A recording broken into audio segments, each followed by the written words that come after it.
Let's go to the NFC South. Carolina Panthers drafted all defensive players, Sam. First time in history, as you mentioned the other day.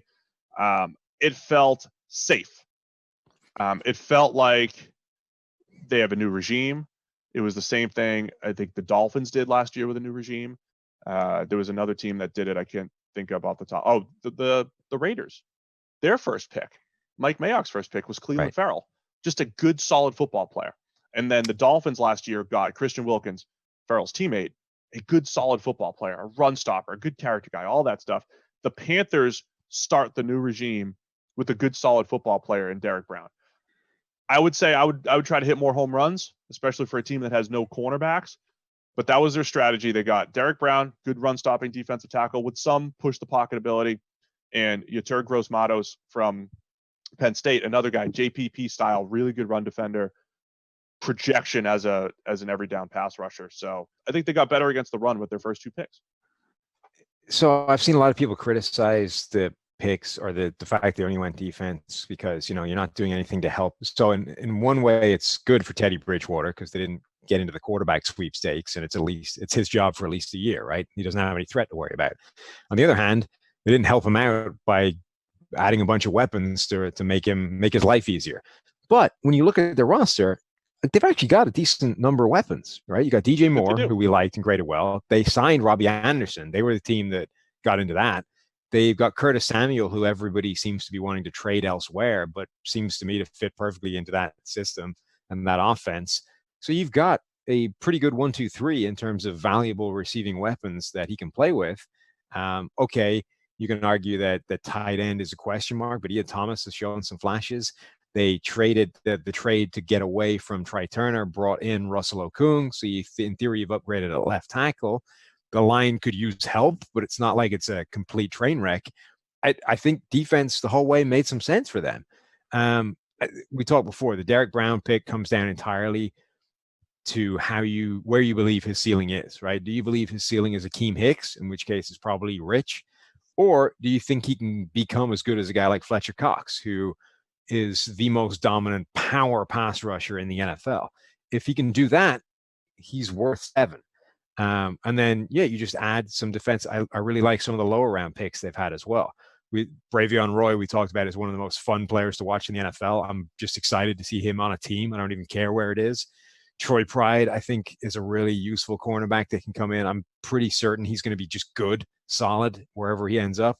And then the safety combination of Jeremy Chin, the spectacular athlete who, maybe didn't quite do it against lower level competition. And then Kenny Robinson, who was busy playing well in the XFL before it collapsed. I liked Renner's comp for Troy Pride, which was Ronald Darby. Ronald Darby coming out, very similar description, like really fast, really athletic, could mirror with the best of them, had no idea where the football was. And Darby develops that. I think there's a few corners we've evaluated through the years who are pretty good at covering, figured out how to find the football and make some plays at the catch point. So I think it was an unexciting draft. It got the B. Renner liked it, I think, from a value standpoint, as far as just getting players who could contribute. Chin is Jeremy Chin, very athletic safety, fine with that at 64. And like you said, Robinson in the 5th round could be a potential steal. Your boy, Bravion Roy. So good, solid draft for the Panthers. Unexciting. It's a foundation draft for a new regime. I think they're in trouble this year, especially in that division. I think they'll be okay. I mean, I agree with you in that division. Like, they're not winning it, right? But I think they can be competitive. This is a very quick aside, and I'm not going to linger on it, but it's too funny not to mention. Mike Mayock's chat with SiriusXM. One of the criticisms of Damon Arnett in the first round is that the dude ran a 4.56, and in order to be a man cover corner at the next level, you kind of need to be faster than that. But don't worry, because the Raiders scouts had him at 4.43. Oh, so he's a 4.4 guy. All right, that's like me. I'm 6'11" then. Dude, our stopwatch had him a 10th faster, so he's worth around more than you thought he was. So why don't you get better on the stopwatch? That's all I'm saying. That automated timing that you had. Oh man, that's incredible that you would use that as justification. To the Tampa Bay Bucs, I thought they're in a unique spot. Like I said earlier, they got Tom Brady for 2 years, right? Yeah. Very few teams have this like win now type of mantra that you just have to do it, right? We'll talk about the Saints in a minute. The Bucs, I think, mesh that really well with value, though. Getting Tristan Wirfs. I know you want to talk about Jason Light's trade up, extravaganza. It just shows what happens with the NFL draft, right? He wanted to trade up to 8 to go get a tackle, if not 7, if not just Tristan Wirfs, right? Yeah. But because people didn't answer the phone, all he could do was trade up from 14 to 13. Didn't give up a ton to do it. It was fine. Like, it wasn't this disastrous trade up. We say don't trade up. It was a spot. It wasn't a big deal. And he gets this guy, Tristan Wirfs. He would have given up way more and mortgaged way more future just to go get the same guy. But the board kind of fell to him and they got Tristan Wirfs. But that's how desperate they were to say, we literally have 0 right tackle right now. We have a guard slotted on our fake depth chart right now. Like, we need a guy right now that can step in and protect the GOAT. So from the outside, it looks like this really well-measured mesh of, drafting well, taking value, not panicking, doing the right things. And it's just this perfect story of how you have to be careful when you evaluate all this stuff from the outside, because you're only ever party to a certain amount of the information. So from the outside, and there were 2 interesting nuggets. Peter King's Football Morning in America, he was embedded in the Bucs, so that he saw all this unfold. One, the Bucs knew about Joe Staley retiring when Schefter didn't. That's why they were twitchy about the 49ers, because Joe Staley was about to retire. They were like, the 49ers could easily take a tackle. Everyone else pegging them for a wide receiver. So he wanted to get above them. So that's interesting. But the other interesting thing is, we think they did really well. They played for value. But in reality, he was trying to trade up from pick 7 onwards. And nobody would either pick up the phone or just wasn't dealing. So literally for like however many picks that is, 7 straight picks, that guy was trying to lose value on what he was doing. Like, he was trying to trade up for a guy that may have fallen to them if he hadn't done anything, and certainly fell to him at 13. And from every pick beyond that, he was trying to burn, to set fire to draft capital, and was saved from himself by the rest of the NFL just not answering his phone calls. Sometimes better to be lucky. Again, that was Dallas. Dallas wanted Paxton Lynch. All they wanted to do was to trade up for Paxton Lynch in the first round. Denver beat them to it. And then they got Dak Prescott in the 4th. So Tristan Wirfs in the 1st, one of our top tackles, played right tackle at Iowa. He'll slot in as the starting right tackle. He's a monster and a decent pass protector. Antoine Winfield's a good value in the 2nd. Just a good, solid, knows how to play football, safety. That's what they need in Tampa Bay. And then in the 3rd, they got their running back. And this was in part because they knew they needed to come out of this thing with a pass-catching running back. They need somebody for Brady to feel comfortable throwing the ball to.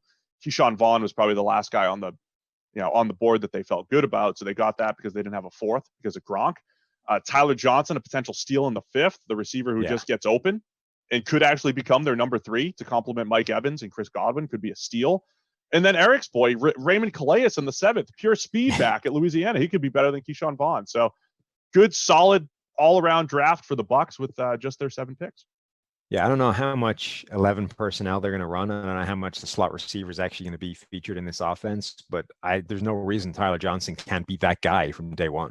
Yeah, absolutely. So we gave them an A-. Just, got guys off the board where they should have. Tyler Johnson, a potential steal. The Atlanta Falcons. We ended up giving them a B. That was on the lower end of our grading scale, by the way, the Bs. They're just, kind of solid. AJ Terrell was their top pick, cornerback out of Clemson at 16. He was the guy that I didn't have, great touchy feelings about. Renner really liked him. I know our guy Austin went back and rewatched him against Jamar Chase. Other than the times that Chase burned him on targets, he kind of hung with them a little bit. He hung tough against, Chase. So he's all right. The Falcons were one of those teams definitely felt like, hey, we need to go get a corner. We got to get a corner no matter what. And they made sure that they did. Other than the times he was burned, he was really good. On targets, I said. On targets. Still, it's a fairly significant, caveat. If you just strip out the plays where he got humped, he played really well. He's another one of those 6-foot corners that moves pretty well. And there was 5 or 6 of them in this draft. Look, I don't disagree with you. I just think it sounded kind of funny. Yeah, it does. I think I don't hate taking him at that spot. I think the cornerback evaluation is always going to be all over the map a little bit. So whereas you might think he's a fringe first rounder, I think propelling him, 15 further spots higher is entirely reasonable for a team who values quarterback a little bit more than that. I think that gets a little bit sketchier when you take it another 15 picks higher, and you're pointing from like mid first round to like top 5 or top 10 or whatever. But I don't have a problem with a team saying, no, we buy into this guy as a starting corner in our system, so he's worth 16 as opposed to 31 or whatever. Yeah, they still have work to do back there. We'll see what they end up doing if teams end up having to cut. And there's a few. They're going to be a waiver wire type of team, I think, when it comes to cornerback, because Isaiah Oliver, who's okay, slotted in as the starter opposite AJ Terrell. Marlon Davidson, my question with him, big dude who played on the edge at Auburn, really only a handful of snaps on the interior. You're probably projecting him to the interior. He's 300 pounds. He's not going to be an edge at the next level. Yeah. So I didn't love him from a projection standpoint. Matt Hennessy's a solid center, and I like the Alex Mack insurance for the coming years. So okay job by the Falcons. We gave it a B, and I think the big story is, what do they continue to do in the secondary this offseason as far as potential trades or waiver wire, like I said. Any other thoughts on the Falcons? Yeah, they just feel like a team that doesn't have. They don't seem to know what they're doing right now. They're this team that had a glimpse of a Super Bowl. It got taken away from them, and now it's like they're just listless. They're sort of lost at sea without a definitive plan about which direction to head in. And this draft kind of feels a little bit like that. It's okay, we need a corner, so we'll get a corner, and then we'll just sort of take some. You know what they're players. Playing? The game Whack-A-Mole? Yeah. Okay, they're playing Whack-A-Mole right now. Last year's draft was, oh no, the offensive line disappeared. We have to draft 2, right? Okay, we stopped the offensive line. Oh, what happened to our secondary? Where's Desmond Trufant? Why did Isaiah Oliver not develop? Now we got to stop the secondary. Now, like, pass rush has been popping up for the last 5 years in Whack-A-Mole. So I think the Falcons are just I don't know how you avoid that, but yeah, the Falcons are not in a great spot. So yeah. New Orleans Saints, this won't take long.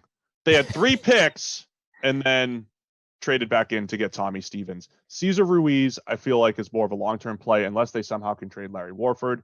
Center/guard.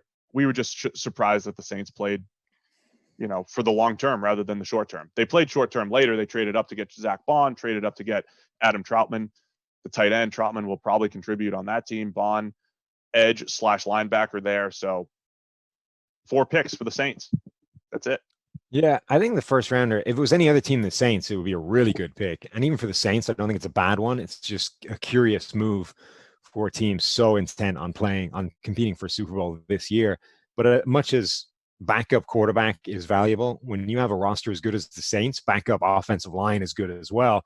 So even if he doesn't become anything more than a Stefan Wisniewski who can come in 6 weeks into the season when somebody's got hurt or is playing badly and upgrade the position, it's a solid move. We gave them a B, and we know how much they like to protect Drew Brees on the interior. So some depth plays, a little surprising for the Saints. You want to get rid of me and get back to more great PFF YouTube content? All you have to do is push that button right there and subscribe. Thanks for watching.